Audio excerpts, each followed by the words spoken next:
Hey, this is Colin from Blackjack Apprenticeship, and today's podcast interview is with ByrnenDownTheHouse. He was willing to fly out to Vegas during our last Blackjack boot camp, and this was the first time I met him, but he shares his story as a full-time card counter, how he got into it, and some stories, both entertaining and illuminating, with myself and with guest co-host Joe748. If you don't know the Jotorious Joe748, he is a full-time AP and over $1 million card counter himself. And so we got to talk to ByrnenDownTheHouse and hear some stories from him. We'll get right into it. I hope you enjoy the interview. Hey guys, this is Colin, and I am here with ByrnenDownTheHouse and Joe748. How are you guys doing? Doing good. Glad to be here. And sweaty, hot Vegas, very baby. hot. Yeah, 106 outside. It's nice and cool in this beautiful house, though. Good job, Colin. Good Yeah, so we're in Vegas for boot camp, and ByrnenDownTheHouse decided to fly out here to do this podcast. So thanks so much for doing it. Yeah, you got it, man. Well, thanks for having me. Yeah, let's get into your story. Tell us how you got interested in card counting. Well, it was an interest in blackjack first, actually. I had a pretty wealthy friend just bring me along to the casino, and he would just give me $500 and be like, "Here, just copy what I do."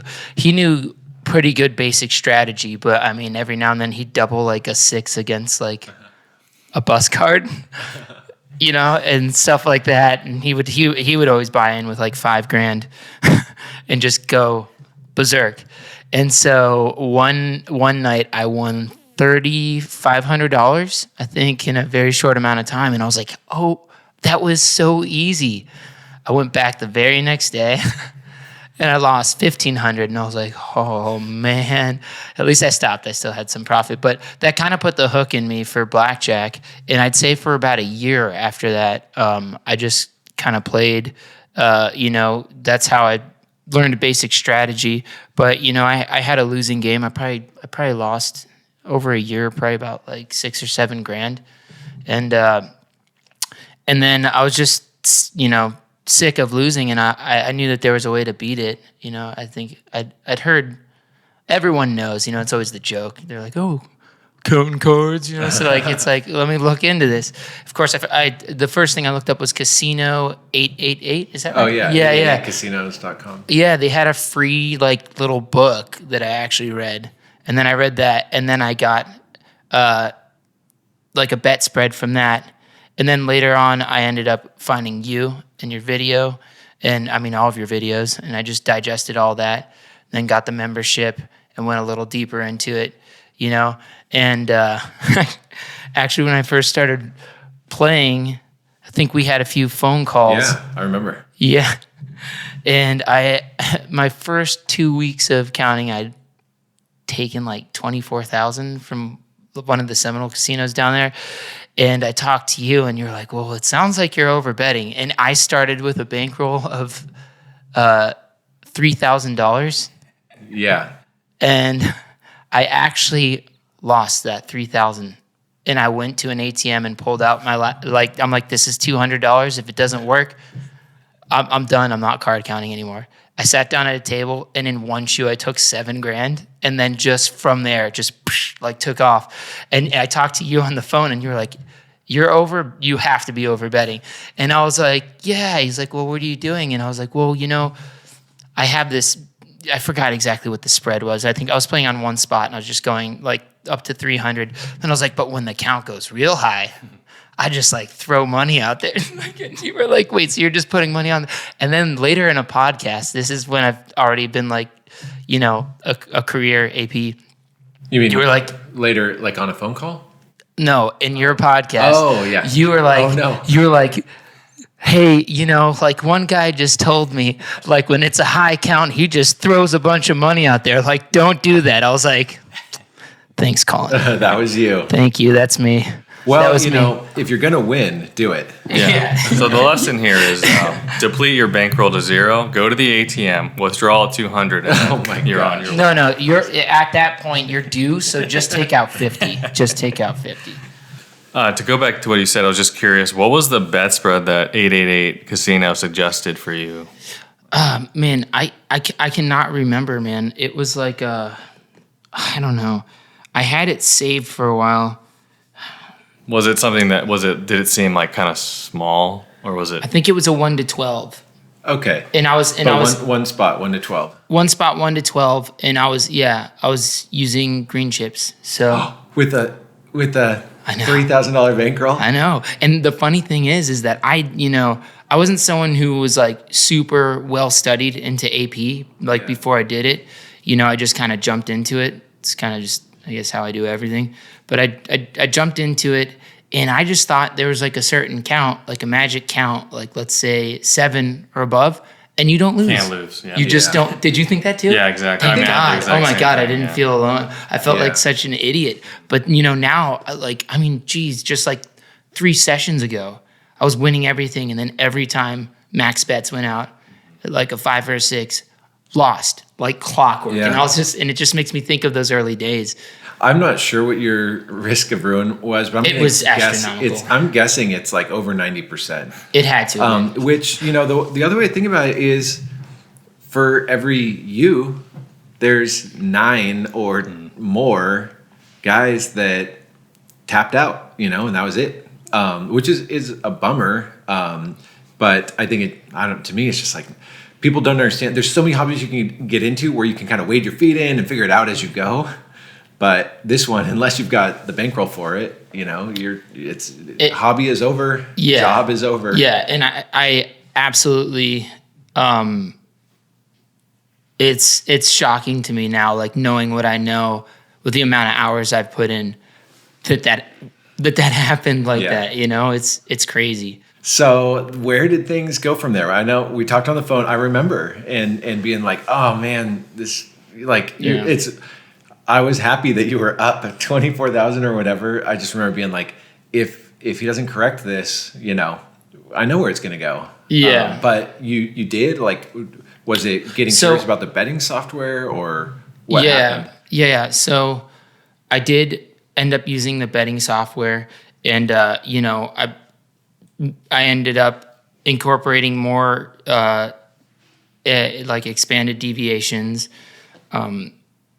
And I would say, well, the thing is with that year, I was still playing full time as a musician as well. So I only got in like 500 hours that year. That was 2019. And so that was the high point though. That 24,000 was the high point. The rest of the year I slowly lost. Yeah. And I think I ended the year up 14 grand. Okay. After 500 hours. So it was like AV of like $28, $30, something like that. So when that was going on, did your family have questions about this venture? How did that whole thing play into it? I don't think I quite, told my family at that point, because I wasn't looking at it as a career yet, and I was still playing a bunch of gigs. And but my wife was happy that I learned how to beat it. And she was very supportive and understanding, and she got it, and she's still the one sometimes. I mean, I've, put in, I think, career-wise, a little over 2,000, like 2.5 years. And she's definitely the one reminding me, because even though I would consider doing this like long enough to kind of get my bearings with it, I'm still not good at handling swings. Like I'm just not. Like it's brutal, and I get emotional, pissed off, and then I get really excited. But that emotion helped me as a songwriter and an artist.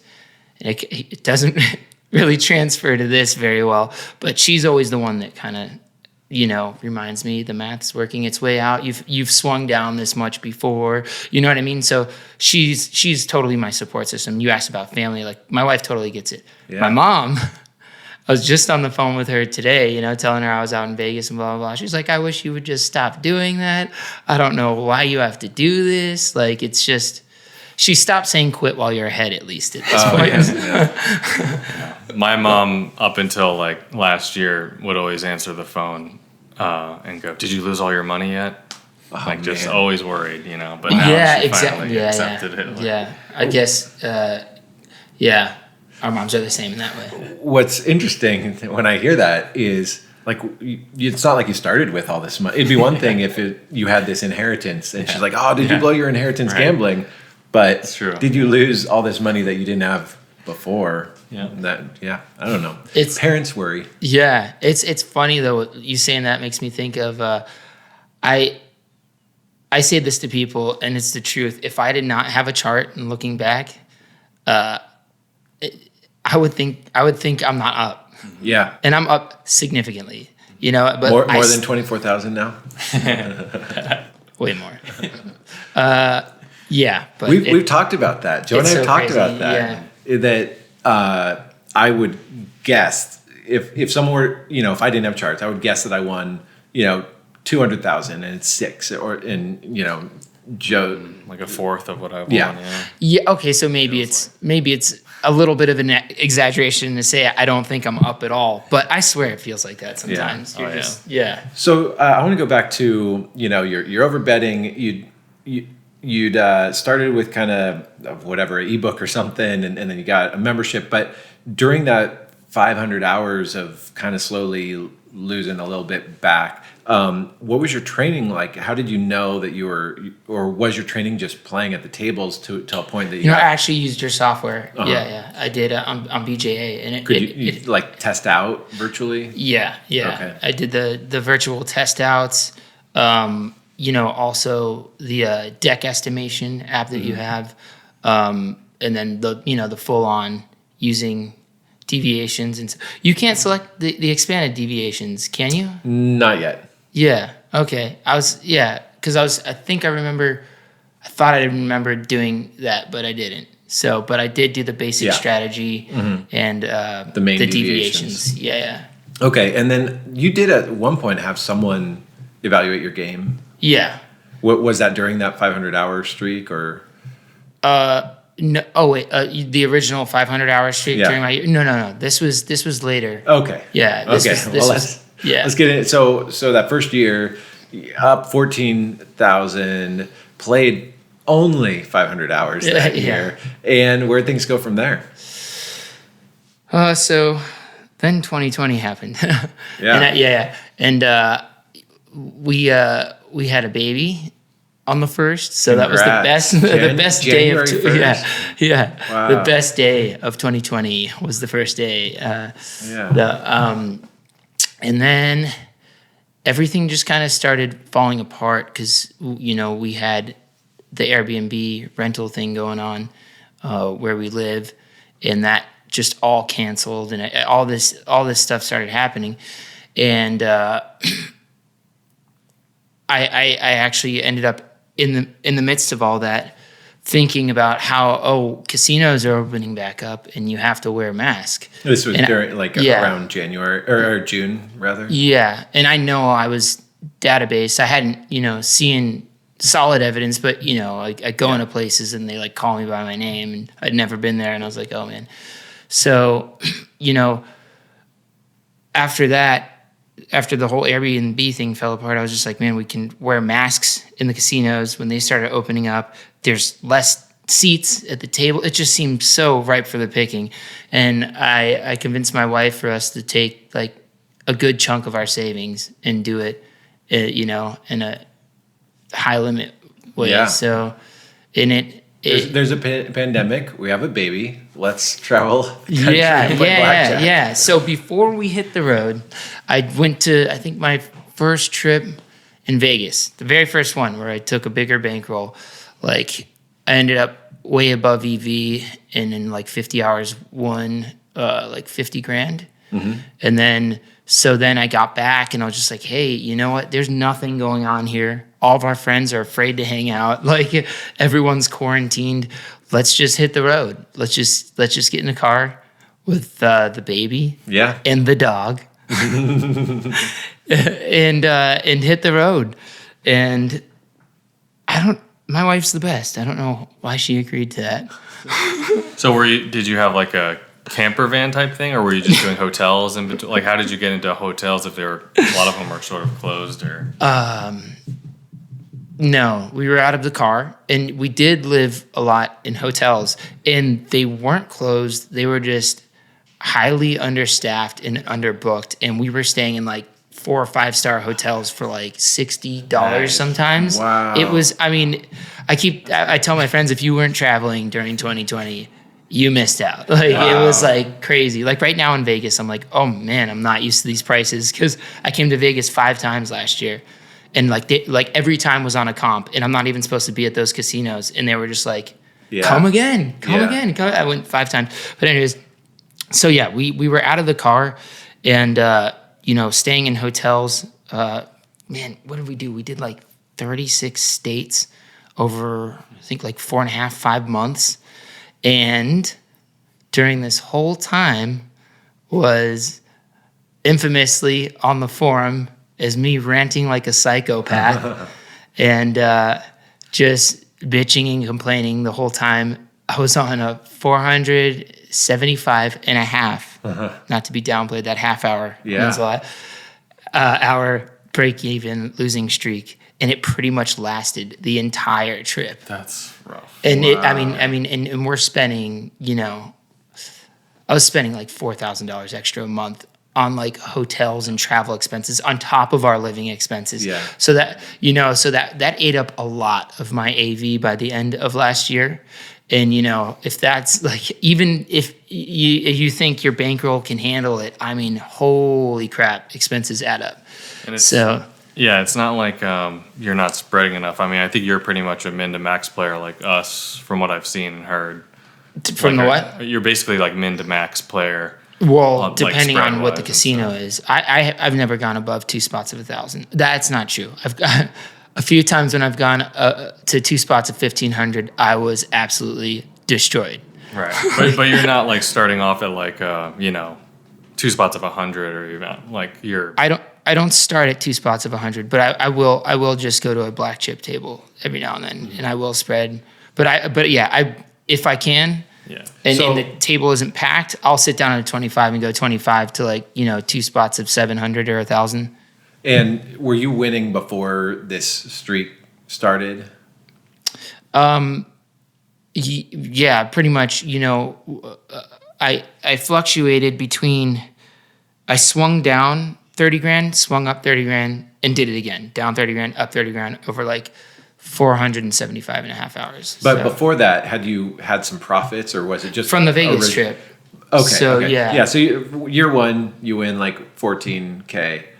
Then you win 50K. Like, hey, let's just do this, and then spend the next 475 and a half hours before you made additional profits. Yeah, exactly. But then after that trip, it was just like. It was insane. It was just like exploded up like my chart. I mean, I think I posted that. Yeah, that's on the forum. Yeah, you can't predict when the wins or losses are going to happen, and it sounds like, man, they've come in fits. Yeah, it's I don't know. I wish for me I wish it was a little less bipolar, but I think everyone probably feels the same way. Yeah, I actually. This is why I stopped. I used to sometimes hop on the Blackjack subreddit on Reddit just to answer a couple things, and then it's like people saying I'm making up my entire career. The point is, one time someone was saying like, oh, what kind of swings can you expect? And there's the graph in my book of it's like 5 pros careers, including mine, and I posted that, and it's like, and a guy's like, I don't believe you, Colin. I was like, well, here's my graph. He's like, there's no way your variance has been so little. That's not possible. And I hadn't really thought about it. Like, I've had 2 streaks of over 200 hours without winning, but they haven't been like extreme losses, Right. Yeah. Even that 30 grand swung back up, and it was like, even those swings, I felt, So I don't know what's more. And whatever, the guy thought I was just making up my entire career, but it got me to think, oh wow, some people maybe that they don't last so long, but it's like a huge downswing. I've been on teams where we've lost like $150,000 swing in like a month or whatever. Betting what, like 2 spots of what? Yeah, not a lot, like maybe 3 spots of 500, something like that. This was like an early team, where it was a significant, chunk of our big. Of course, the church team. Big downswing for that. Wow. Yeah. The church team had bigger downswings, but that was because a lot of people play in a lot. But I guess my point is, I don't know what's worse, like extreme sharp down and back up, or where you're just grinding and getting nowhere for, Yep, I'm on almost 200 hours right now. Yeah. But it's funny. This is like what we were just talking about. It feels like we don't win. Yeah. What we mostly talked about Right. is all these streaks of not winning. Yeah. We do kind of gloss over. Well, I actually have a pretty interesting little sentence that I came up with when this was at the point last year where I finally went on like a huge upswing after all the losing. Basically, let's see, I'll summarize it. Let's see. Okay. Yeah, 86,000, 61% of my total earnings have been made in the last 62 and a half hours of playtime, which is 7% of total hours played, 840 hours. Wow. So I made 61% of my total earnings in 7% of the hours played at that point. Yeah.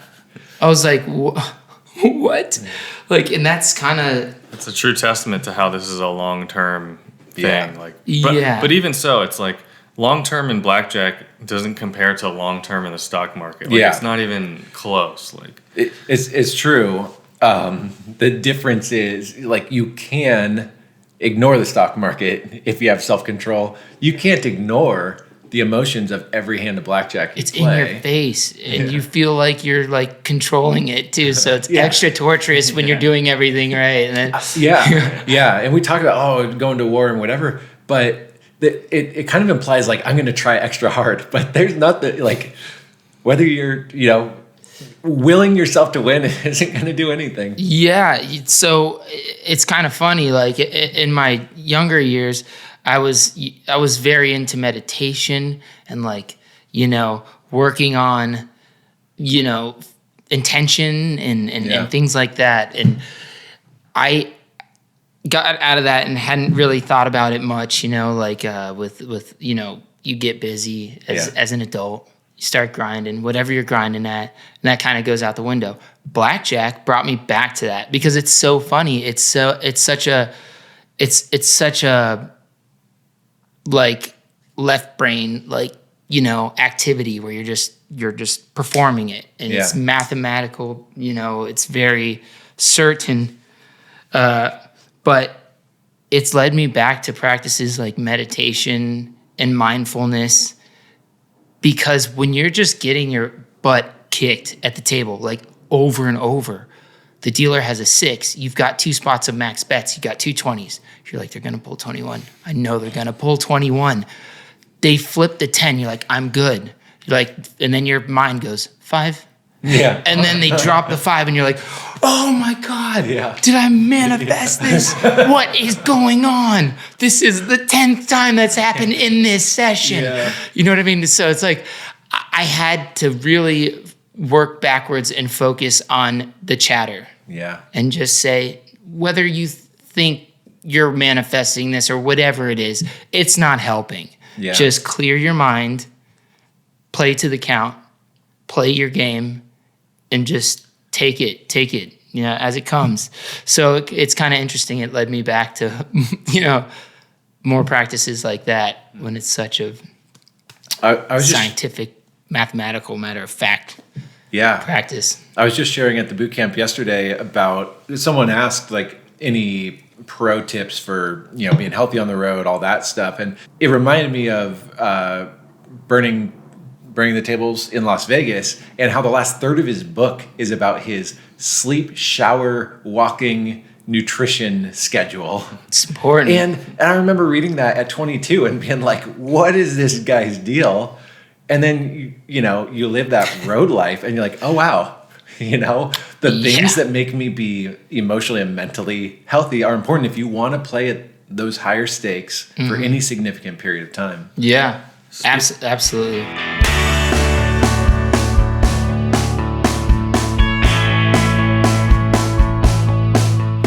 Speaking of like schedule, so how did it work with your wife and your baby when you're on the road? What did a typical day look like? Like, what time did you guys wake up? When did you, like, were they just in the car the whole time when you were playing? Like, how did you? So they were usually in a hotel, and you know, they had a pool. The baby loves the pool. So you'd book And like we would- the room for the whole day and just expect I'm just going to be here regardless if I get backed off of everything. And that was another like stress factor. I'm like, I don't know how long this, especially at a place in the middle of nowhere that's like one casino. But like I couldn't pick and choose. I had to take whatever because we're out there on the road. But yeah, sometimes you book the hotel and come right back. Baby, we gotta go. Did those constraints ever tempt you to maybe not play as aggressive or be like, oh no, I'm in the middle of nowhere. We just checked in this room. I'm gonna get to the casino. Like maybe I shouldn't spread like, max or. Was there any kind No, actually, I actually on the way over on the flight listened to the last podcast with Stan the Caddy, and I'm 100% with them that. You're just shooting yourself in the foot, I think, because it doesn't matter. If they're sharp enough to know you're counting, you're just leaving EV out there because they're gonna get you no matter what. So you may as well just hit them as hard as you can. That's what I think. If a place isn't going to, there's a good chance they're not going to, even if you're spreading to what you would have spread. I'm a maximizer for sure. So when you're on the road, How was what hours wise? What did it seem like? Was it sort of just like 4 or 5 places? I'll get maybe 30 minutes to an hour, and then every once in a while I'll get a few days here and there, or was it like I'm getting like 4 or 5 hours at each place on average? Or? Man, I will sit there. I've had like 3 like 28-hour sessions. I mean, yeah, Whoa! How do you know if you're still playing well? I just check, double, triple check the table sometimes, and I'm like, no, that's right. That's definitely right. Yeah, and, I remember Dusty. He pulled from the church team. He pulled a 25-hour session once. The most I did was 14, and I didn't feel like I could, think straight. Yeah, I don't feel like I can think straight, but sometimes it helps. At least when you're tired. Sometimes I just don't care anymore about the chatter in my head, and I'm just like boom, boom, boom, boom. Just like I feel crazy because after those sessions, I leave the session, and like someone's like walk past him and they're like hello, and I'm like hello, hello, hello, hello, hello, hello. You're just repeating like you have the count in your head, like everything becomes like this repeat. But man, it's so all over the place. Honestly, I don't quite know. Can you give the audience the name and locations of those hours, the places you got the 28 hours? Yeah, sure. Okay, here, this and that. Just kidding. They're probably places that already all database me and know who I was anyways. Yeah. Speaking of which, how often do you play rated? That's always a big question. I never play rated. I can't. Last time I was told to play rated, actually by a BJA member that knew this market. He was like, oh, go to this casino and like they don't subscribe. Just go ahead, get a card made. And I drove like out of the way to go to this place. I got a card made at this one casino. 5 minutes. Oh. You're done. Go to the next casino. You can't play here. And they trespassed me. They trespassed me from like that chain of casinos there. And so there was only one left and all their table games were closed at that time. And I was like, that's a low. I don't ever play rated. So what do you do when you're about to hit a CTR? Like, do you just leave at 9,900 and come back the next day, or like when you're betting big, what happens when you hit 10,000? So this just happened on my last trip, and if I'm getting destroyed and the count's just super high, I'll give them my ID. I'll just do it, and especially if there's like 3 or 4 rounds left, and I know it's gonna stay in the max bet range, I just show them it, and I know the back off is coming, maybe even a trespass, but like I know it's coming, and I just really want to, 7 or above, like I just really want to get those out there, and a lot of the times I do end up recouping, some of it, and then of course always You're not allowed to play here. At least then you could just go to the cage and not stress about chips because they already have your name. Exactly. Yeah. I go there and, they're like, oh, can we? I'm like, nope, you already got it from me. Just cash me out. Like, I'm sick of this. That was something yesterday I wanted to say at the boot camp because we did the pro panel and they were asking questions about, like, what do we do with our chips? Should we just go to the cage and cash them out? And all the pros suggested, like, just leave, leave if you can. I was like you, where I was on the road all the time. So, 95% of my sessions, I went to the cage and cashed out all my chips because I didn't want to have to deal with chip inventory and then coming back exactly 3 weeks later and then they hassle you like, well, you don't have record of you playing here. Like, I didn't want to deal with any of that stuff. So 95% of the time, I cashed out my chips and it wasn't Just a problem. dealt with it. Exactly. In like a bunch of small ways, or I've actually done it. You can't get around it if you're cashing out over 10 grand. It's just a legality. But if it's under, even like 95, I've straight up just gone up and just said, I'd like to cash out, blah, blah, blah. They told me I can't play blackjack anymore, and I just want to leave. And I'm not showing you my ID because then they want to database me and blah, blah, blah. Like, I'll just be super honest, and it works so well. Wow. Like, I'm surprised how well that works sometimes. But I want to go back. You were saying, let's say there's there's 3 or 4 rounds left, and you've got your big bets out there, and it's like you say, well, I'll just show my ID. You could even kind of quantify it, and you're saying a true 7, 3%. What's your top bet? 2 by 1,000. Yeah. That's the highest I'll go. Yeah. So that's like every round is worth $60. You know, well, I'll show my ID to make a couple $100 in the next 5 minutes. Yeah. Of EV. You know, like, I think, you just got to quantify those decisions and say, like, do I really want to throw away a couple $100 to not show ID right here? I'm probably gonna get backed off anyway. And most likely, they probably already know who you are anyway. So. But and look, you're 100% correct, Colin, in bringing it back to EV. But for me, in the moment, sometimes AV overpowers long run EV in the way that, let's say I'm down $8,000 and I brought 40 with me, and I'm on this trip that I already paid expenses for 5 days. I'm like, you know what? At that point, the AV is more important to me. Like, I need to recoup some, or at least a really good shot at recouping, because that $100 I might get a double down. I might get split some tens. It could bring back $8,000 in like 3 or 4 rounds, with 2 spots of that much. So, in that time, I think it's more important to just have my full bankroll and not be like, oh, now I have to leave here with almost a quarter of my bankroll gone. So, but the EV and AV thing are things that are kind of a pain in the butt. We can just win. EV, why can't we just win like EV? Yeah, it's like, come on, cards. So you were talking about. I remember on the forum you made this post where you said, I'm going to try to play, what was it? It was a certain number of hours. Oh, good thing to bring up. Yeah, so this was a few months back, like 3 months back. I was like, okay, because we were going to go to Mexico. Well, we did end up going to Mexico. So I was like, I just want to get in 2 months. I try to get at least 100 hours a month in. I was like, I want to get in it 2 months and 1 month because I'm going to Mexico and I know there's like games there and stuff, but I was like, I'm not going to play. So it was what, 50 hours a week? So it was 200 hours, so 50 hours a week. So I think the first week, I could open the phone and actually say exactly, but I think it was almost 100 hours in the week. You got 100 hours in. I think I could tell you exactly. Okay.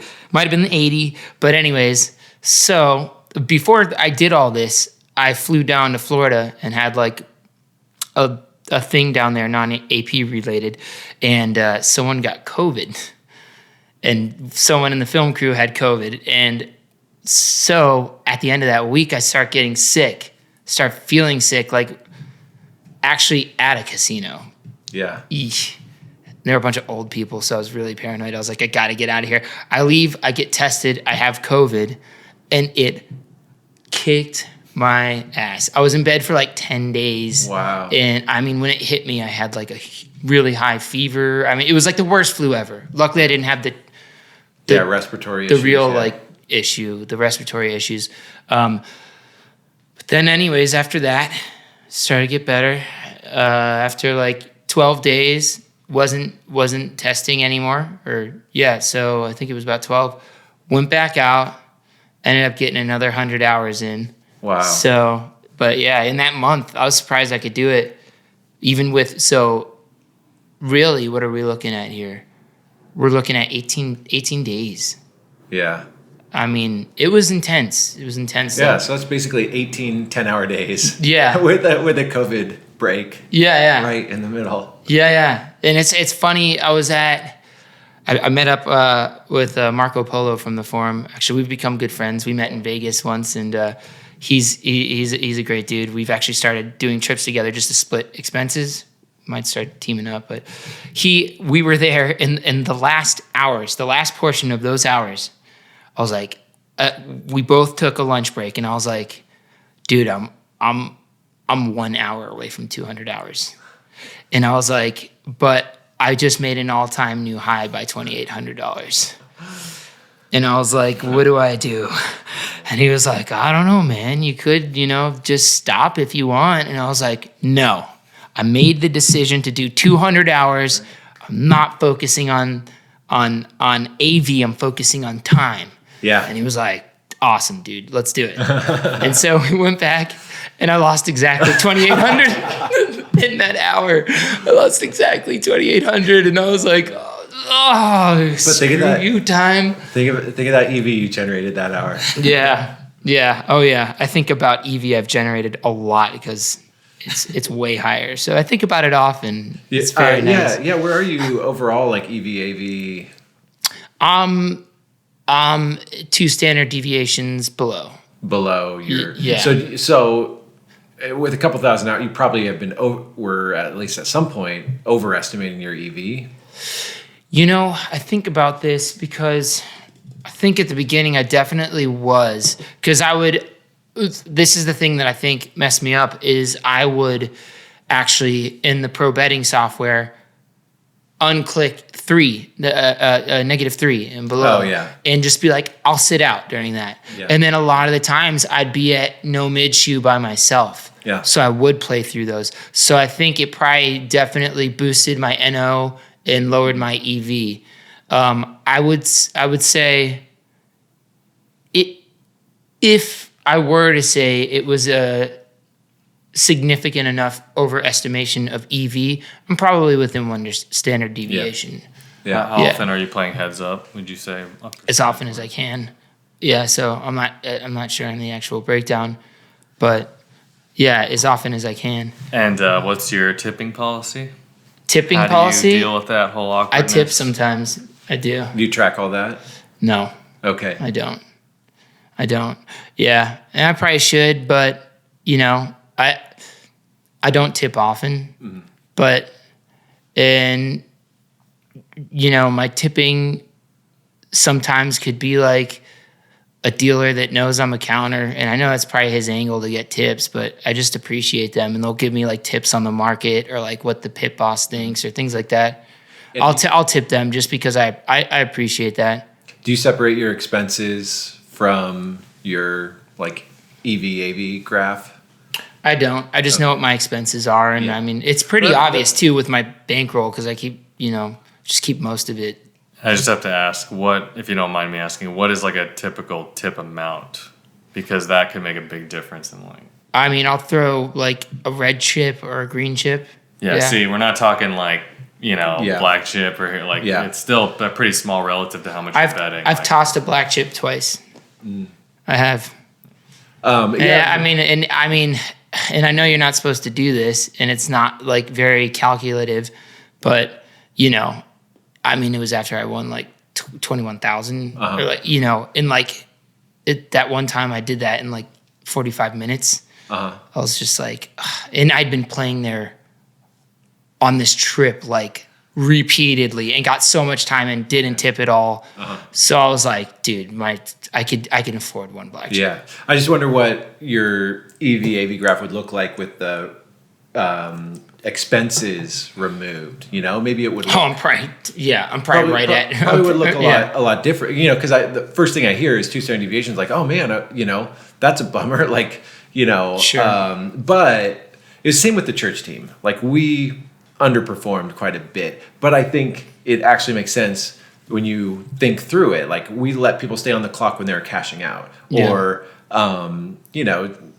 all sorts of things. I think if the math is the math, Yeah, sure. So anyway, it just makes me curious. But I think since if you have those things separated, it probably would look quite a bit different. And also, and like, you're also not just saying like, oh yeah, every time I win like 20 grand, I'm just tipping them like black chips. It's like, I can see that you're calculating over time, like, oh, I played here 10 times already, 10 hours each. I'm not just Mr. Moneybags tossing that out. $100 divided through all those dealers is maybe like less than a $5 chip, but you're doing those calculations. Like, other people might be tempted to just like, give that $100 without even thinking about it, and then they're doing it way more often than they think they are. Right, I mean, for that trip, EV, 50 hours. I mean, EV was probably like 30 grand or above. I mean, a black chip is. So you said you twice tossed a black chip.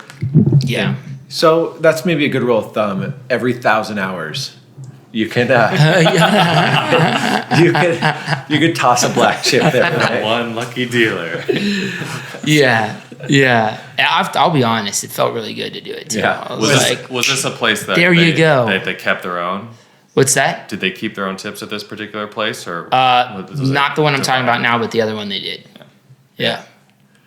Cool. Any stories you want to share with us? Got a few. Actually, one when we were talking about just cashing out at the cage and doing this, doing that. So my wife obviously would help me on the road cash chips out, and I was playing at a place in the Northwest that I'm sure you guys know of. It's a big one with a really juicy game that's super sweaty. And and I had been playing there for 5 days straight and took like a significant amount, and it was in all black chips.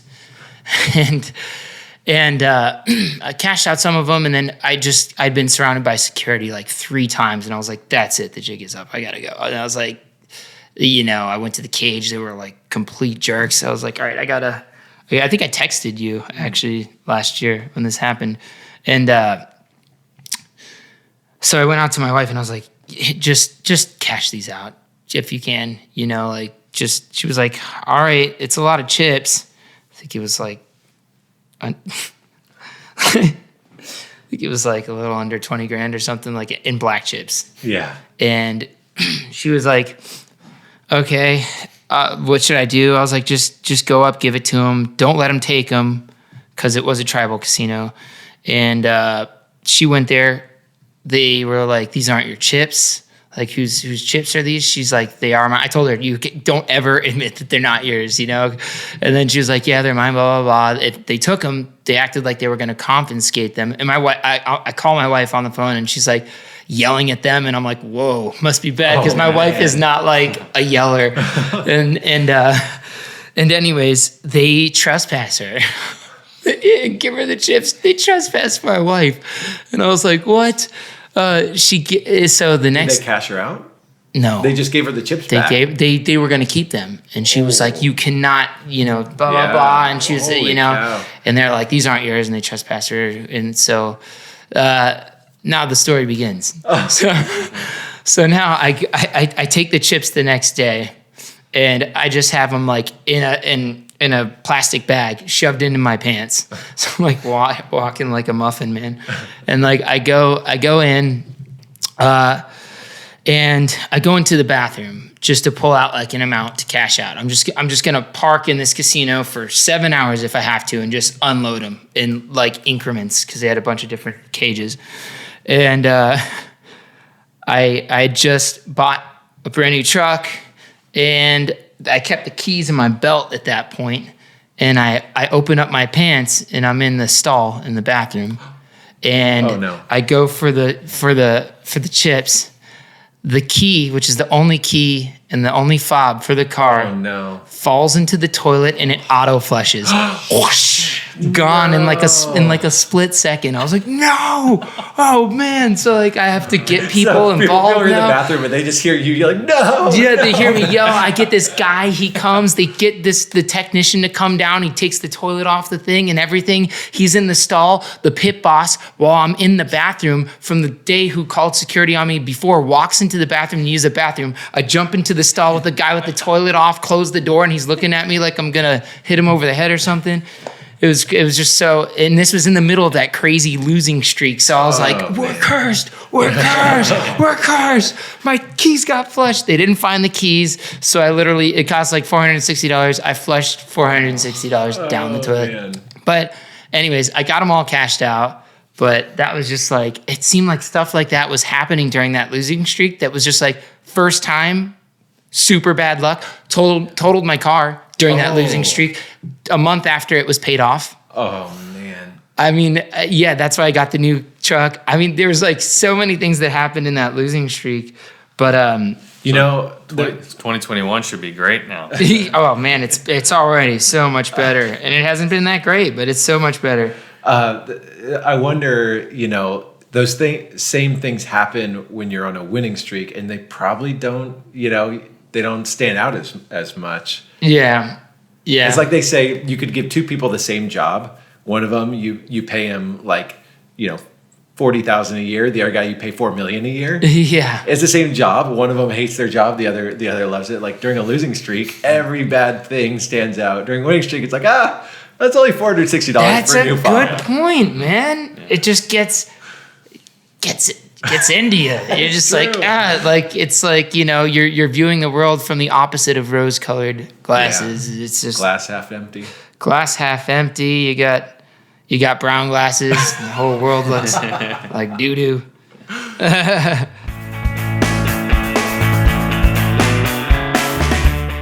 Any other stories you want to share with us?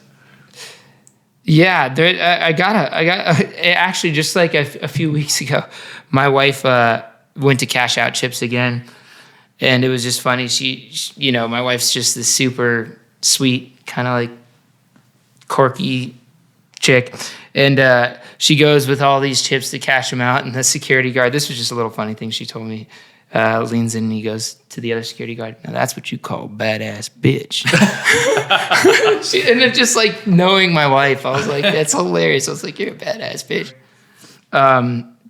Yeah, actually I was just in a market too. And there was a pit boss from another casino that I was at, and she was absolutely hammered. Playing with me like at the table, and just starts telling me, we know what you're doing, like next door. And she's like whatever, and I was like, what? And she just turns to me, and just like tells me that you count. I was like, oh wow, you did the conversion and everything. That's pretty good. She was like, yeah, and then just spills her whole drink all over the table. And I was like, yeah. They were like, we have to close the table. I was like, no, do not do that. Like, no. This is the last good game at this hour. And I was like, no. I convinced him not to, but it was so funny. And then she gave me some good pointers on the market, but I was just. I was like, she was like, I was on this side of the table for a little while, blah, blah. I mean, it's one of those stories where you're just like, oh yeah, they're people and they're involved in the casino world. So they were probably gamblers and even sometimes card counters, back in the day. But what was her reasoning why they weren't backing you off at that other place? Yeah.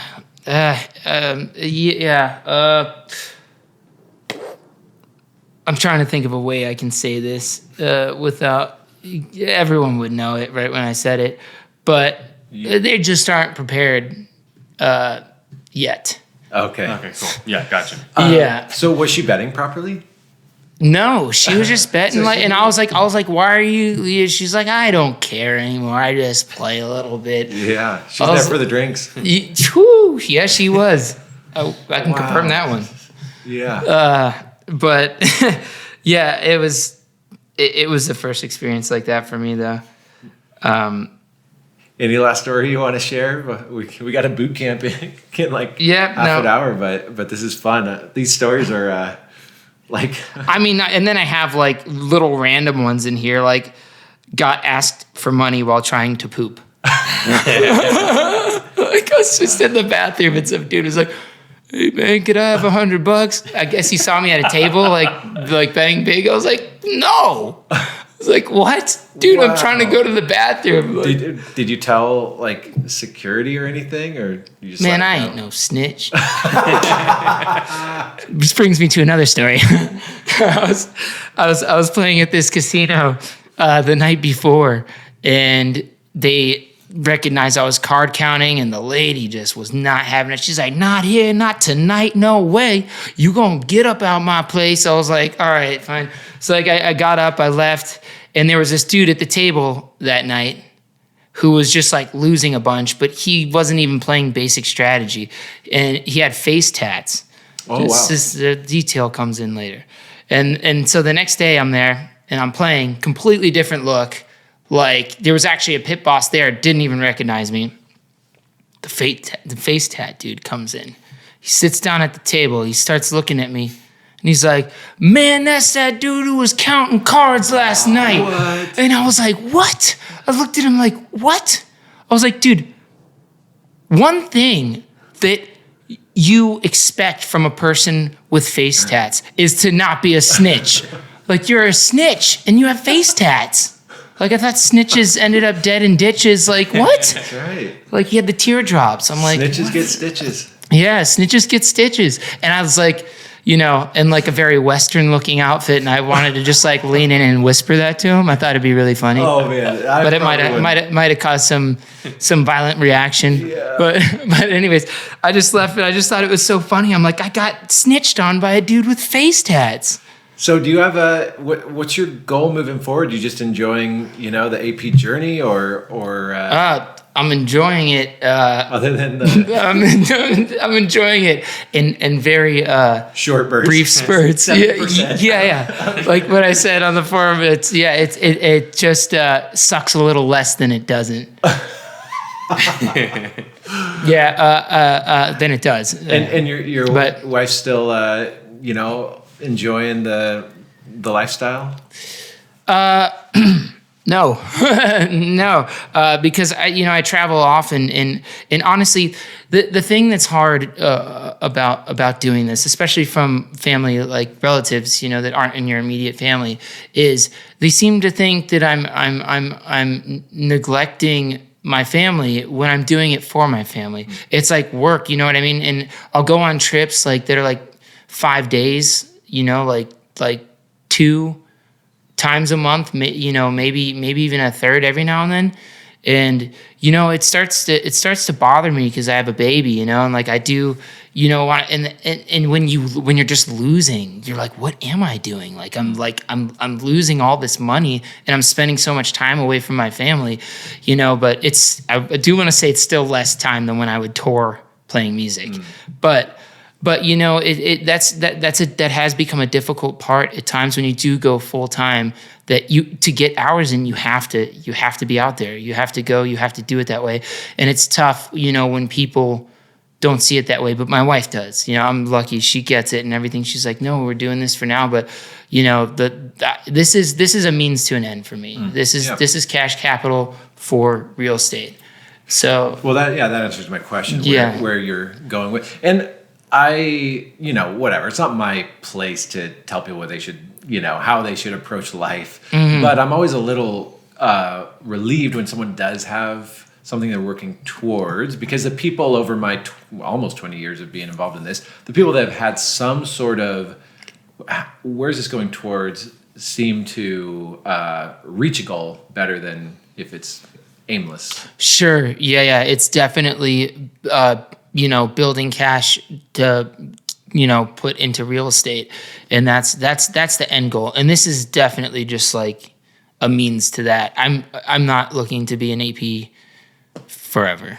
Yeah, so like you've had a rocky road, doing this AP journey, but you're still, very profitable. So what is it exactly that keeps you coming back to the table when you could be doing something else to gain that same capital? $1 million, baby.